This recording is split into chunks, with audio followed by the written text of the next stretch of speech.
So the first musical or the first book that I did was actually about a 1943 pure copper penny. Mm. And it was essentially that penny that helped to save my life. Because if you had, yeah, of course, now they're getting rid of pennies, but if you had a 1943 penny at that time, it could be worth like $600,000. And Steve, I'm thinking, if a penny, something that people won't even pick up on a street, sometimes they walk by and they're like, that's not worth it. Mhm. If that could be worth that much, then how much am I worth? And how much are other people worth? So it was that thing that really started me thinking, I'm going to do a story about this. I'm going to create a musical for kids and their families to know that if a penny can be worth that much, how much are they worth? Business with a servant's heart. Welcome to the podcast. Business with a servant's heart. Listen to the podcast. We're all about to talk on life. Our guest will share his life story. We want you to success in life. We're ready and we will start shortly. We're gonna talk on life, we're gonna talk on business. You're gonna shine bright, we all are gonna witness. Shout out to my sponsors, A Mind for All Seasons. Your brain is your greatest competitive edge, so why not optimize it? Just text OPTIMIZE to 72000, 72000 for instant access to 6 quick videos that help you think faster, remember more, and stay focused longer. A big thanks to Epic App, the 4-step storytelling system I use every day to connect and to convert.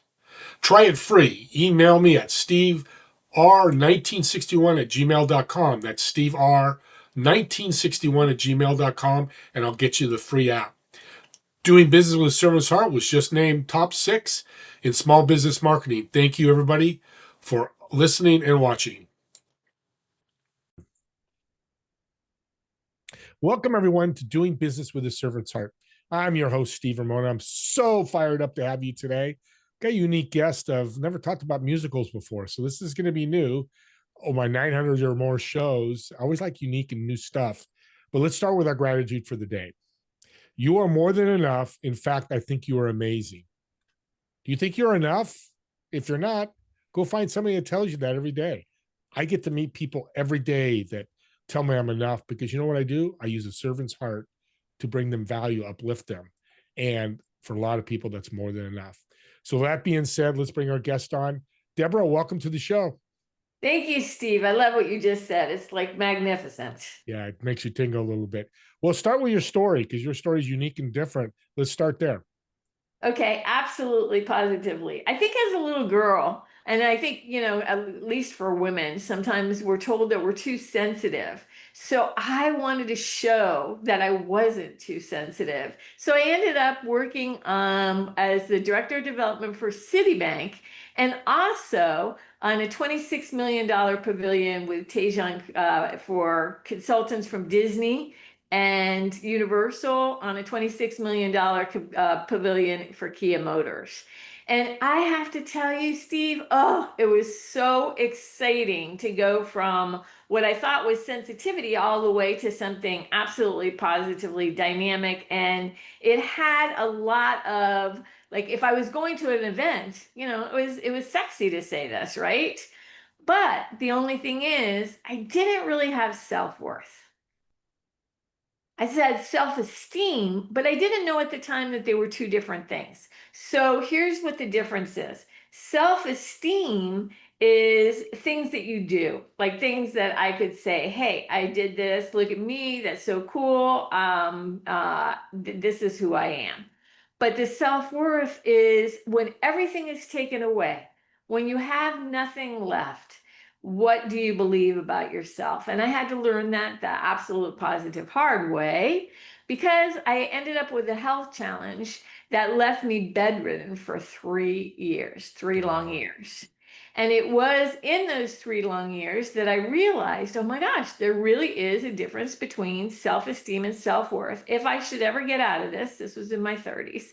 If I should ever get out of this, I will then go back and I will inspire as many people as I can to have self-worth. And so that's what I did.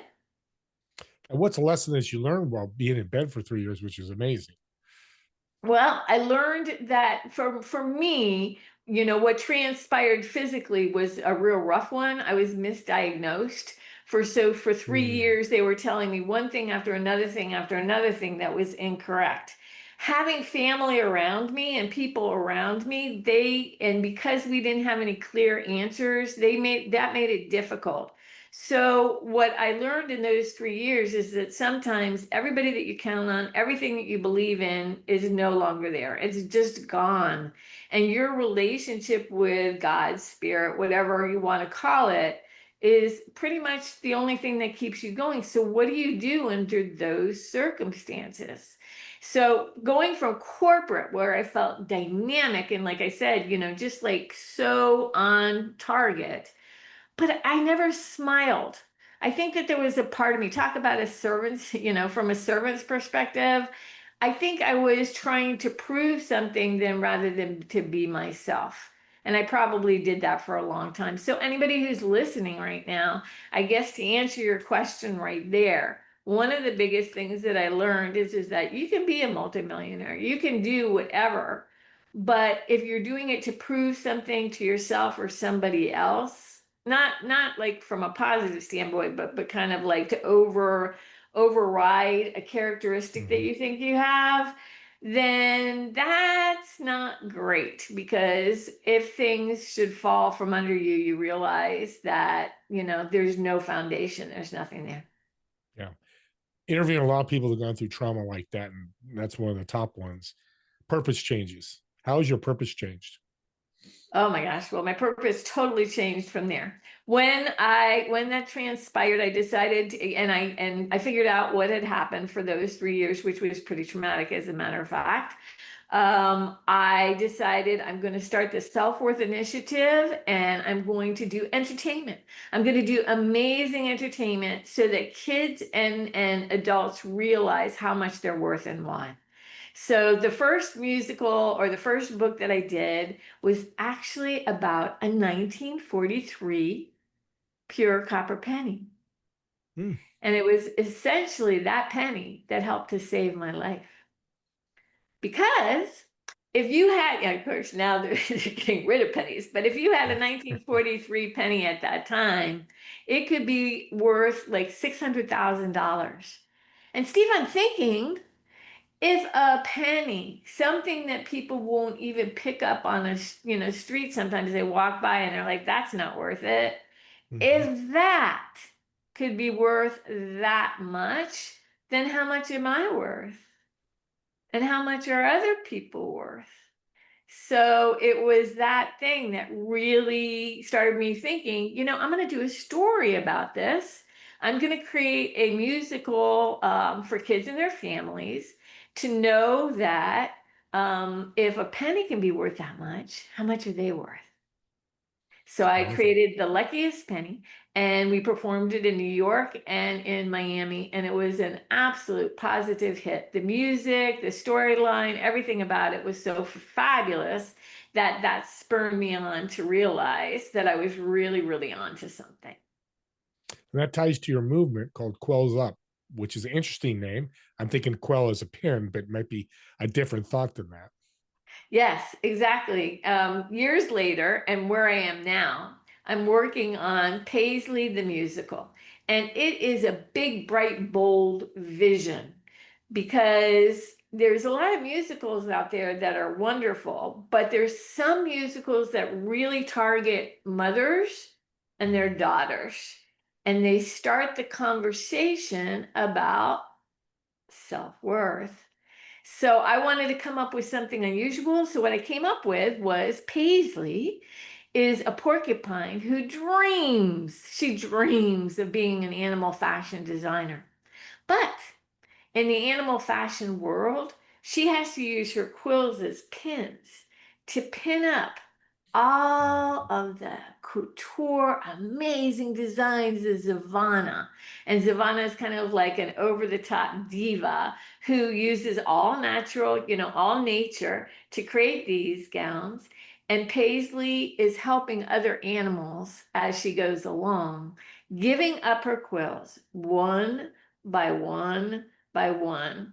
And let me give you some modern day, like modern day examples of what this would look like. So one of the characters is Ikru, and Ikru is an elephant.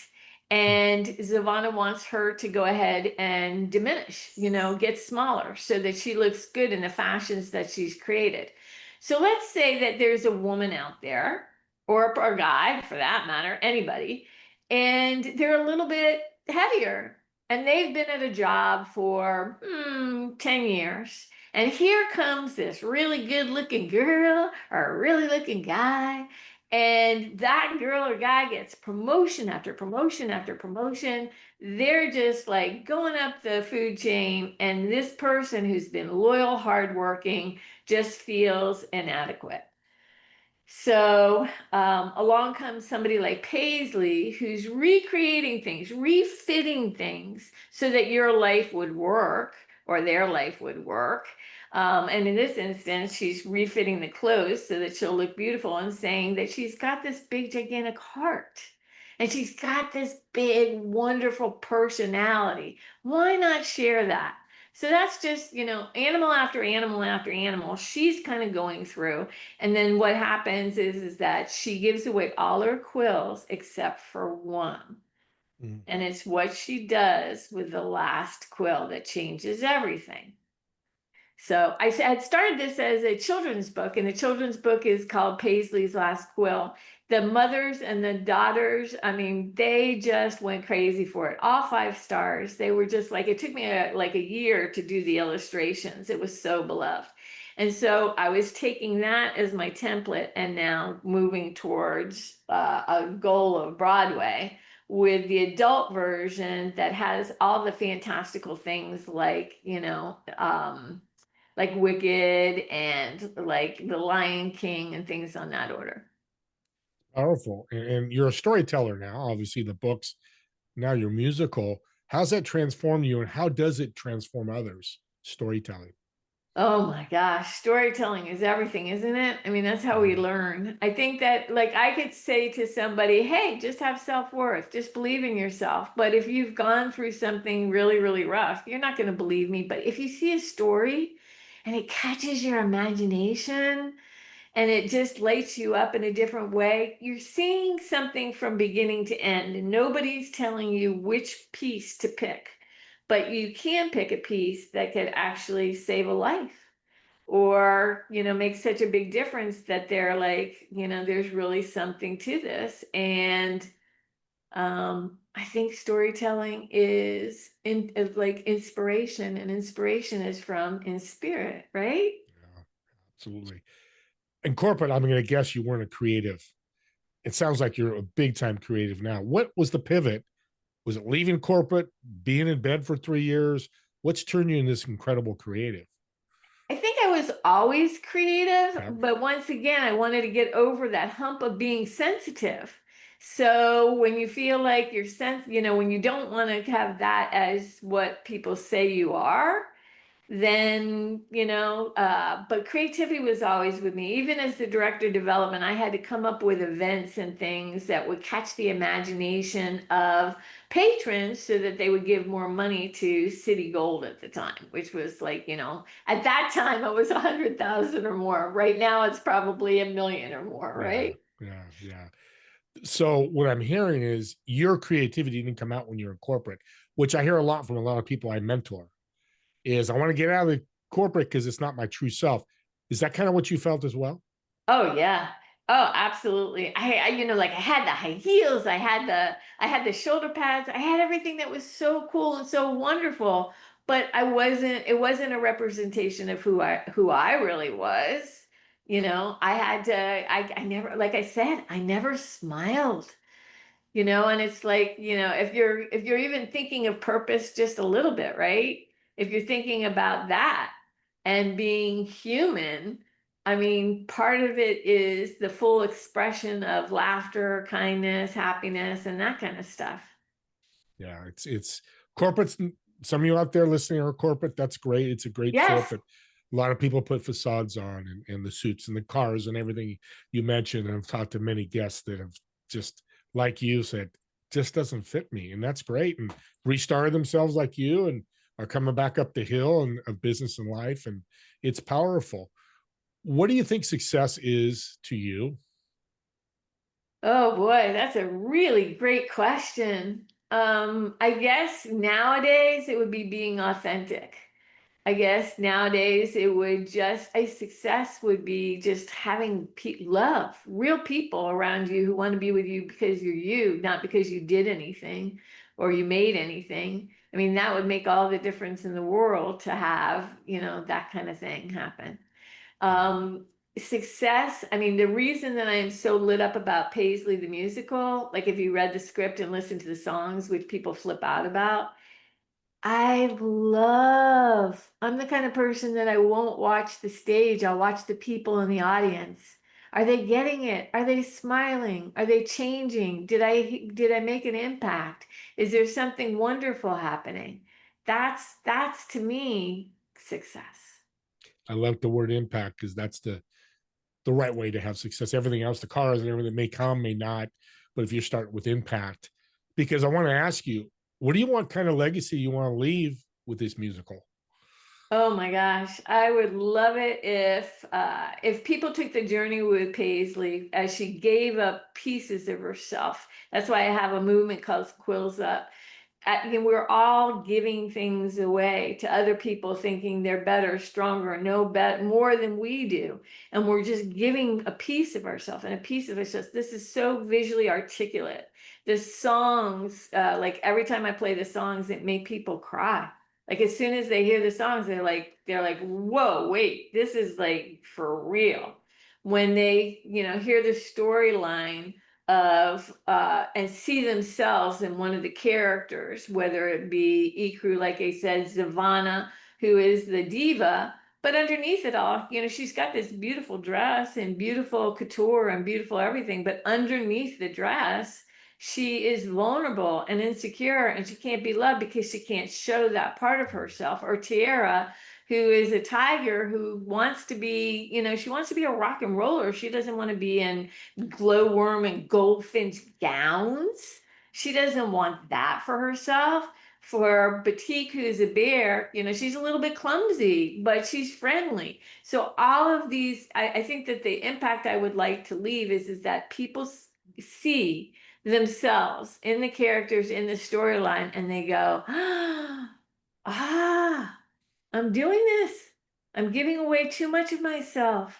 And there's nothing left for me. No wonder, no wonder I'm down to one quill. And then what can that one thing be? That one little thing that can bring somebody back. Talk about purpose. What could that Yeah. one little thing be that's so powerful, either said, heard, felt, that, all of a sudden everything is like, I'm gonna swing for the fences. Yeah. Somebody is sitting in front of you, standing in front of you, and tells you, Deborah, I have no self-worth. I'm lost. What would you tell them? First, I would say I love you. And I would say I profoundly understand. Because too many of us have predicated self-worth on and confused it with self-esteem. And so we're constantly trying, including me, we're constantly trying to do something to prove our worth rather than be in that. And then I would just say, dig as deep as you can and realize how magnificent you are because you're the only person who can say what you're worth and why. You're it. Yeah. And that's the hardest thing because, sometimes if you have nobody telling you or feeling that, where do you get that from? And once again, I got to go back to, there must be an infinite wisdom that can just look at you and say, you've always been enough. You never had to do anything. You're, just be as magnificent as you can. Beautiful. Because as you can is an important comment there. Don't try to be XYZ, just be the best you can for yourself. It's powerful. What does your future look like? What do you see in the next 2 to 3 years? Well, it's my dream that the perfect investor comes on and sees the magnificence of this and is excited as I am, as excited as I am to get this message out that will really impact. I mean, like all the research that I've done with young girls, like when I say young girl, well, I guess it could go all the way, like Lion King, it could go all the way from very young, but to start the dialogue, and if those investors come on, to help make this happen, I just think that they would see so much return, not only financially, but also emotionally and also in the world because of the merchandising and everything that can take place. And more importantly, the message of, quill power. Yeah, the message is the big power here. For somebody to invest, all that other stuff will come, as that's the cherry on the cake. But the cake here is the message being tied to that message. We'll get her contact info in a minute here. So let me ask you a personal. Let's get to know you a little better. So I come out to your town. You tell me who your favorite restaurant is. I go reserve a table for both of us. I want you to invite 3 people, dead or alive, who've made an impact, influence in your life. And more importantly, for me, what food are we ordering to eat? I love that. What kind of food are we ordering to eat? Um, wow, that's a big question. Uh, I guess I would definitely, my husband recently passed away. So he'd be one of the people, it's so interesting. I guess the people that just recently passed away in my life were the most important. So I think that I would invite my husband. I think I would invite my father because he was so wise. He had great, great, great like inspiration and ideas. And then I think that besides that, I would, it's so interesting because I think in another time and day, I would have picked Jesus. I would have picked, angels. I would have picked, all these other people. But right now, I'm just feeling the people who loved me correctly or where I felt the love. So it would be also my grandmother. And as far as what you would eat, oh my gosh, you would probably eat Indian food. And the Indian food would be spicy and delicious and just full of colors and vibrancy and smells and just like Paisley the musical, Yeah. just full bodied. Coming back full circle. I love it. And Indian food, I've had it one time. It's great conversation food. It's the hand food that, you Yeah, don't get this Italian meal with this big plate, which I love, right. but this is a great conversation meal. What a great table. Thanks for sharing and being very open with us. Thank you for being an incredible guest. How can people reach out to you to connect with you? Well, the best way to do it is to go to Paisley'sFashionForest.com. Paisley'sFashionForest.com. And they can read all about, what I'm up to, what I'm doing, and participate. I'm always looking for singers and dancers and everybody so that when this thing is ready to rock and roll, I've got the best team available. And yeah, I would love to just chat with anybody who wants to be inspired by a magnificent story that needs to be told. Beautiful, easy peasy. We'll have the link in the description, so you'll have access to it. You can reach out to me too if you need our information. We'll make sure you get connected. And thanks again, Deborah. This has been awesome. And audience, your CTA call to action at the end here. Subscribe to YouTube channel, podcast, mine or others. These are gifts. You could be listening to this and share this with somebody that somebody has no self-worth, and they listen to Deborah for 10 minutes and you impacted them. That's a true gift that you've given that we're not doing enough these days. And now I believe with podcasts, you can really do that multiple times a week, if not a day. So with that being said, me and Deborah want to thank all of you for watching or listening to this podcast. And we'll see you all on the next episode of Doing Business with a Servant's Heart. Have a great day, everyone.